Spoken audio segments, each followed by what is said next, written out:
भारत कोई वेश्याओं की मंडी नहीं है। भारत जिसको आज भारत सिकोड़ के रख दिया है तुमने, उसको भी तुम ऐसे समझते हो कि ये कोई वेश्याओं का देश है। यानी ये देश का करैक्टर ही शायद इस तरह का है, कोई भी जाए थोड़ा बहुत सहला दे, कुछ दे दे, कुछ बात से कुछ ऐसे उसको राजी कर ले और फिर वो जो इसका शोषण करना है कर लो।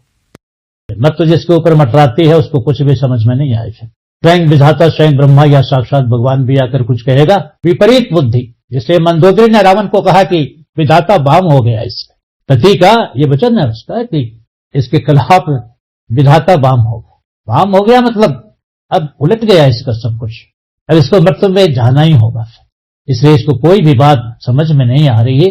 इतने हितैषी एक पत्नी मैं हूं, इतनी हितैषी हूं, फिर भी आज हमको ये शत्रुवत व्यवहार कर रहा है, सुनना भी नहीं चाह रहा है। तो राक्षसों की जो हालत है वो कुछ इस तरह की है। तो हमें जो संदेश देना है हम देंगे, लेकिन ये भी समझ में है कि इस संदेश का कोई अर्थ नहीं, लेकिन कर्तव्य है, उसका निर्वहन किया जाना चाहिए। ऐसा जानकर ही भगवान ने सब कुछ जानने के बावजूद ये कुछ नहीं करेगा, इसको इसके कान में जू रेंगने नहीं वाला, फिर भी उन्होंने बहुत ही निष्पक्ष, बहुत ईमानदार, भगवान के ईमानदारी का कोई दस्तावेज तो नहीं हम मांगेंगे, वो सत्य संकल्प है उनका, हर चीज सत्य होता है। और फिर मर्यादा पुरुषोत्तम हमने कहा था, जहां पर किसी भी मायावी बात की जगह नहीं है। कृष्णावतार मायावी है, वो करेगा, उस समय की स्थिति ऐसी है, लेकिन त्रेता में उन्होंने मेंटेन किया इस बात।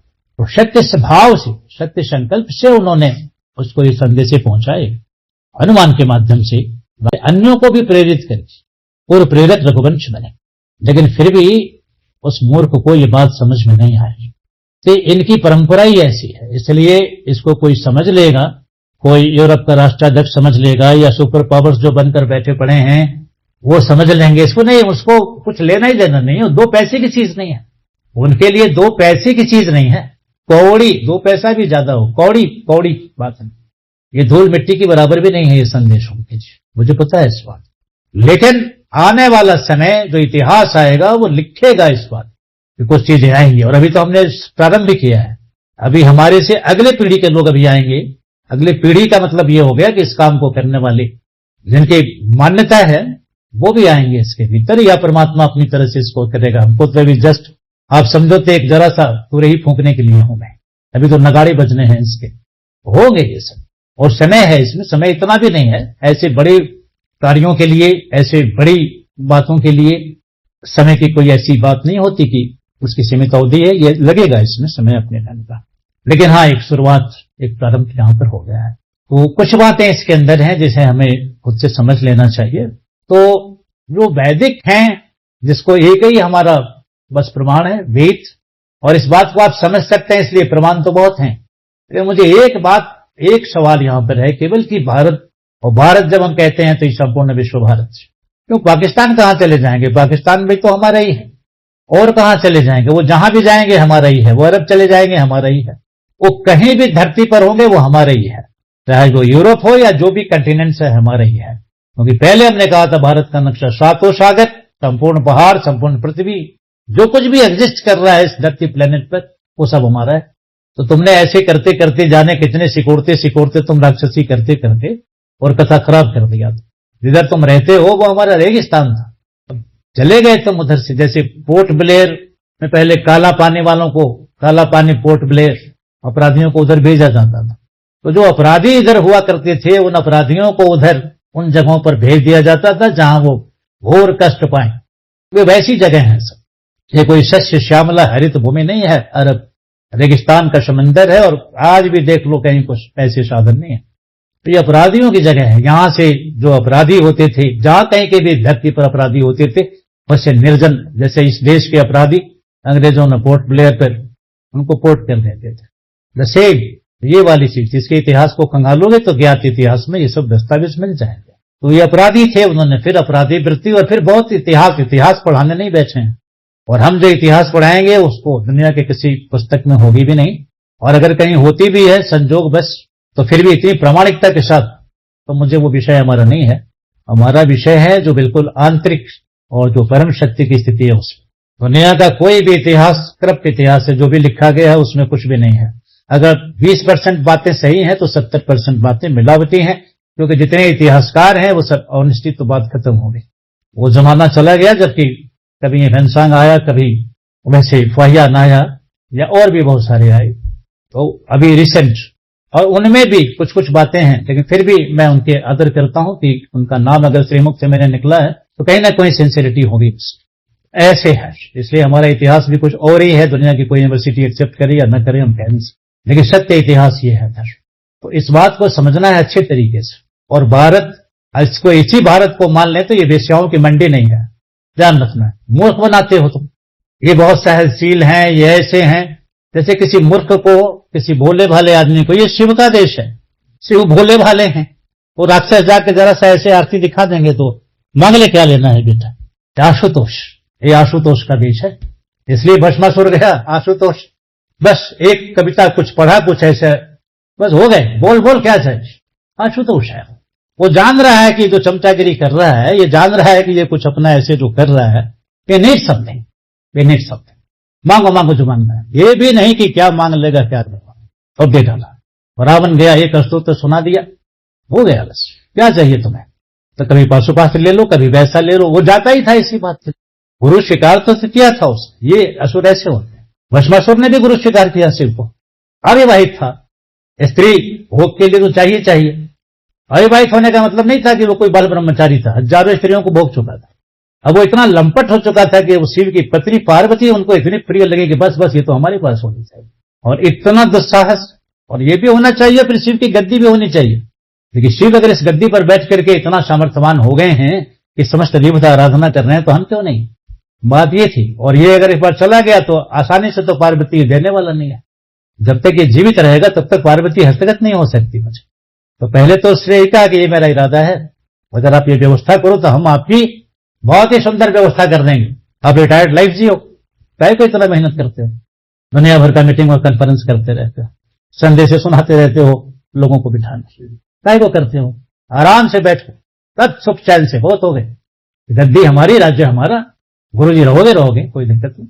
हम बहुत जबरदस्त पूजा अर्चना समार्चना जो भी आप प्रसन्न हो गए, वो अभिषेक करेंगे आप, लेकिन पार्वती मेरी और गद्दी मेरा, ऐसे कहें। और नहीं तो आपको पता है, जिस किसी को भी मैं चाहूं मैं उसको तत्क्षण भस्म कर दूंगा, क्योंकि वो वरदान है मुझे। और दिया भी किसी और का नहीं है जो मैं आपको कोई गवाही दिखाऊं, सर्टिफिकेट आप ही का दिया हुआ है, तो पता ही है आपको।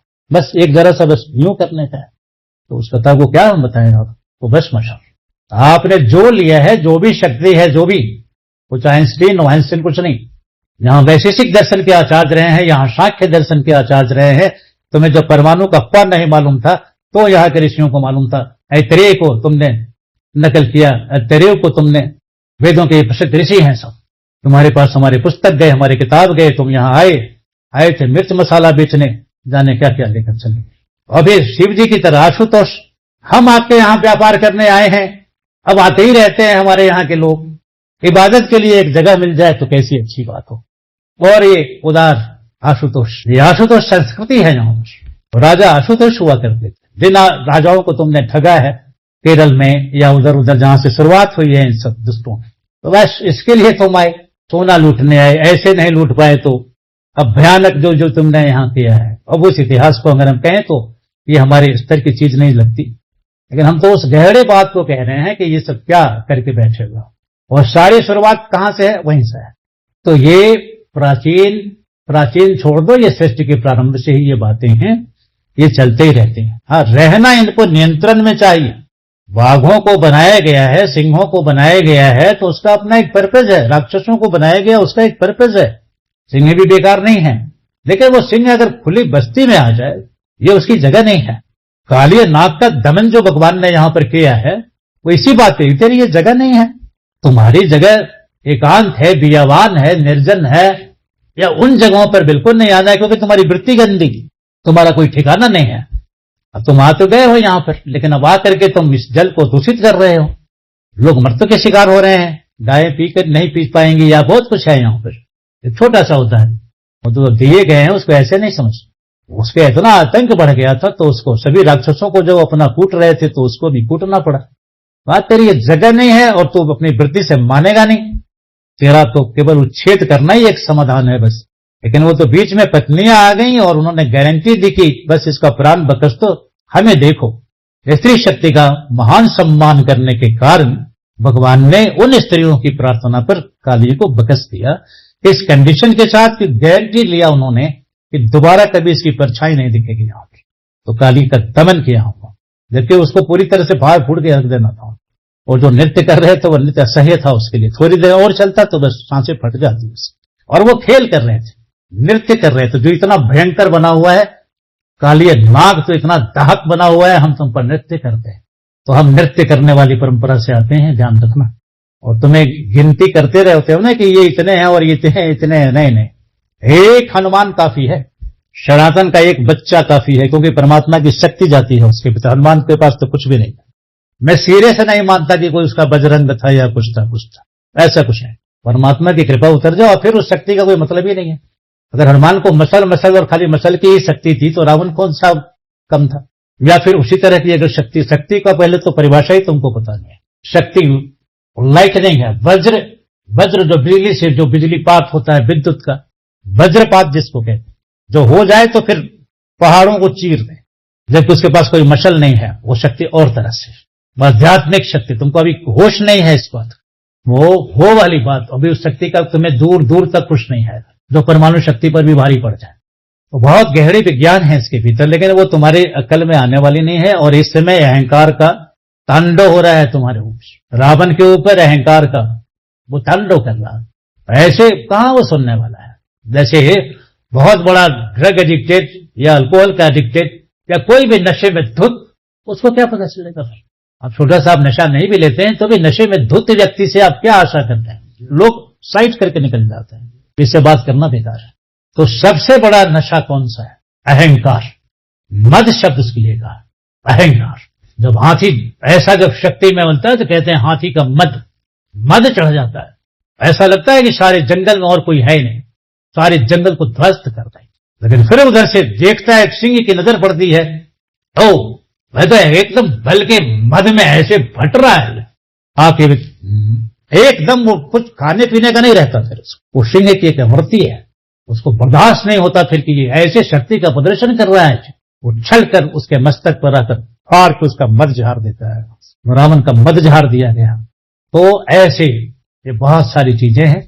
तो वो कथाएं तो हैं, लेकिन उसके भीतर जो छुपे रहस्य है उसकी बात करते हैं। तो ये भारत कोई वेश्याओं की मंडी नहीं है, ये अजीब से निकल गया हमारी तरफ से। ये मूर्ख बनाते हैं, ये बड़े सही सुनने हैं हिंदू, यानी कोई भी आए और वेश्याओं की जैसे शोषण करके चला जाता है, वैसे ही आप यहां शोषण करके चल दो और आप करते रहे इस बात। तो पहले आपने ऐसी बातें, या आशुतोष को हमने कहा, आशुतोष यानी शीघ्र प्रसन्न। आज भी आप देख लीजिए अपने व्यवहारिक जीवन में किसी को मूर्ख बनाना है ना, तो बढ़िया बढ़िया बातें करिए, आप तो बहुत अच्छे हैं, आप तो बड़े दयालु हैं, आप तो बड़े सुंदर हैं, आपका तो ऐसा विरध है, आपको तो ऐसी महिमा है। बस एक जरा सा थोड़ा सा ये माया, इसको मायावी कहते हैं, असुर मायावी हो। तो भारत जिसको आज भारत सिकोड़ के रख दिया है तुमने, उसको भी तुम ऐसे समझते हो कि ये कोई वेश्याओं का देश है। यानी ये देश का कैरेक्टर ही शायद इस तरह का है, कोई भी जाए थोड़ा बहुत सहला दे, कुछ दे दे, कुछ बात से कुछ ऐसे उसको राजी कर ले और फिर वो जो इसका शोषण करना है कर लो। अब ये समझाते हैं आज के डेट में, ये बंद करो। और हमें सनातनियों को कहोगे कि ये जो तुम बहुत सारी बातें करते रहते हो, गंगा जमनी तहजीब और जाने क्या क्या उल्टी सीधी बातें, और फिर नारा लगाते हो हिंदू मुस्लिम और कौन कौन सा भाई और क्या, नहीं ये सब बंद करो। इन सब चीजों वो इसलिए बंद करो इन चीजों को कि मुसलमान ईमानदार रहे। तुम्हें इबादत करनी है, तुम्हें कुछ करनी है, हम बहुत प्रेम करते हैं आपको। प्रेम इसलिए नहीं करते, आपके अचड़े कचड़े को प्रेम नहीं करते। हम जितना आपको प्रेम करते हैं वो सच्चा मुसलमान भी आपको उतना प्रेम नहीं करता है जितना हमारा प्रेम है आपके लिए। कोई भी मुसलमान और कोई भी इब्राहिमी धर्म का या किसी भी धर्म का, हम हर धर्म को कह रहे हैं, हमारे लिए वो इतने प्यारे हैं, इतने प्रिय हैं कि इतनी प्रियता की कल्पना भी नहीं हो सकती आपको। और आपको मेरे वक्तव्य से ऐसा लग सकता है कि अरे ये क्या बोल रहे हैं, लेकिन हम वो बोल रहे हैं जो सत्य है। अपने अंदर के भीतर जरा झांकिए, थोड़ा सा कुछ फैक्ट्स लीजिए, थोड़ा समय दीजिए। और नहीं समय दीजिएगा, नहीं करिएगा तो हमारे से कोई झगड़ा तो आपका है नहीं। हम तो वो कह रहे हैं जो भविष्य के गर्भ में छुपा हुआ है, इस पर विचार करने का समय है। दूसरा कोई ये गंगा जमनी तहजीब और ये कोई नारा वारा आपका कल्याण करने नहीं जा रहा है। मुंह में राम और बगल में छुड़ी, ऐसा नहीं हो सकता। तो ये सभी ऐसा ही है, सब छुड़ी लगा लगा के बैठे बड़े हैं और राम राम कह देंगे, और राम राम कह देंगे और मौका आएगा तो छुड़ी बहुत तगड़ी आ जाएगी सामने। अब गांधी को तो राम राम बोला ही था, तो राम राम गॉडसे की तरह बोलने वाली बात नहीं है। और यहां बिल्कुल नहीं समझिए कि वो गांधी का नाम ले लिया तो नहीं, हम उस आदमी को बिल्कुल फूटी आंख नहीं देखना चाहते। नहीं देखना इसलिए चाहते कि वो आदमी संत तो था, लेकिन संत मूर्ख नहीं होते। उसने मूर्खता का परिचय दिया। उसके संतत्व पर तो है, लेकिन संतत्व नहीं, मूर्ख है वहां पर, मूर्खता वाली बात है, ऐसा नहीं करना है। संत विद्यावान गुणी अति चाहते। हम हनुमान जी महाराज के संतत्व को, लेकिन हाँ उनको दंडवत है, दंडवत किया जा सकता है, हालांकि हमारे दंडवत को तो स्वीकार नहीं करते, तो एक अलग बात है। वो उनका था प्रेम है, उसकी कोई बात है कुछ।